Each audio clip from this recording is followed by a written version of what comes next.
பெங்களூரு ராமேஸ்வரம் உணவகம் குண்டுவெடிப்பு வழக்கில் கைதான 2 பேரை சென்னைக்கு அழைத்து வந்து என்ஐஏ அதிகாரிகள் விசாரணை மேற்கொள்கின்றனர். கூடுதல் விவரங்களை செய்தியாளர் கதிரவன் வழங்க கேட்கலாம். கதிரவன், இது குறித்த விவரங்கள். பெங்களூரு ராமேஸ்வரம் உணவக குண்டுவெடிப்பு வழக்கில் கைது செய்யப்பட்ட பயங்கரவாதிகள் இருவரையும் சென்னைக்கு அழைத்து வந்து என்ஐஏ அதிகாரிகள் விசாரணை மேற்கொண்டு வருகிறார்கள். சென்னையில இவர்கள் தங்கியிருந்த விடுதிகள் மற்றும் ஒரு பழைய கட்டிடம், இவர்கள் தொப்பி வாங்கிய இந்த மால் ஆகியவற்றுக்கு அழைத்து சென்று இவர்கள் விசாரணை நடத்தவும், இவருக்கு உதவியர்கள் யார் என்பதை கண்டறியவும் இந்த விசாரணை நடத்தப்படுவதாக தெரிவிக்கப்படுகிறது. கர்நாடகா என்ஐஏ போலீசார் தமிழக என்ஐஏ போலீசாருடன் இணைந்து இந்த விசாரணையை நடத்தி வருகிறார்கள். குறிப்பாக கர்நாடக மாநிலம் பெங்களூருல கடந்த மார்ச் 1ஆம் தேதி ராமேஸ்வரம் உணவகம் என்ற பிரபலமான உணவகத்தில் குண்டு வெடித்தது.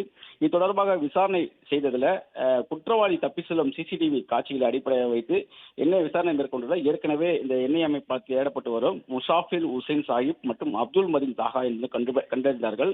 இவர்கள் ஏற்கனவே ஐஎஸ் பயங்கரவாத அமைப்பை கர்நாடகாவில் உருவாக்க திட்டம் தீட்டியதாக கைது செய்யப்பட்ட மெஹபூப் பாஷாவின் கூட்டாளி என தெரிய வந்த நிலையில்தான் கடந்த சில தினங்களுக்கு முன்பு கொல்கத்தாவில் வைத்து இவர்கள் கைது செய்யப்பட்டார்கள்.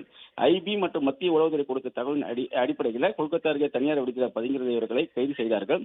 இவரிடம் பல்வேறு விசாரணைகள் நடைபெற்று வந்த நிலையில் இவர்கள் சென்னையில ஜனவரி மற்றும் பிப்ரவரி மாதங்களில் சென்னையில ஒரு தனியார் விடுதியில நீண்ட காலமா தங்கி இந்த குண்டுவெடிப்பு சம்பவத்திற்கு திட்டம் தீட்டியதும் அவருக்கு பலர் உதவி செய்ததாகவும் கிடைக்கப்பட்ட தகவல் அடிப்படையில் சென்னை உள்ளிட்ட தமிழகம் முழுவதும் சோதனைகளும் நடத்தப்பட்டது. இந்த அடுத்த கட்ட விசாரணையாக அவர்களை சென்னையில் அவர்கள் தங்கியிருந்த விடுதிக்கு அழைத்து வந்தும் ஒரு பழைய கட்டிடத்துக்கு அழைத்து சென்றும் அதே போல இவர்கள் தொப்பி வாங்கியதாக கூறக்கூடிய ஒரு தனியார் பிரபலமான மாலுக்கு அழைத்து சென்று இவர்கள் விசாரணை நடத்துவதற்காக கொண்டு வரப்பட்டிருக்கிறார்கள். அது மட்டும் இல்லாமல் இவர்களுக்கு தமிழகத்தை சேர்ந்தவர்கள் யாரெல்லாம் உதவி செய்திருக்கிறார்கள், எதனின் அடிப்படையில் இவர்களுக்கு சென்னையில் தங்கியிருந்தார்கள் என்ற விசாரணை நடத்துவதற்காக இந்த விசாரணைக்கு அவர்கள் அழைத்து வந்திருப்பதாகவும் தகவல்கள் தெரிவிக்கப்பட்டிருக்கின்றன.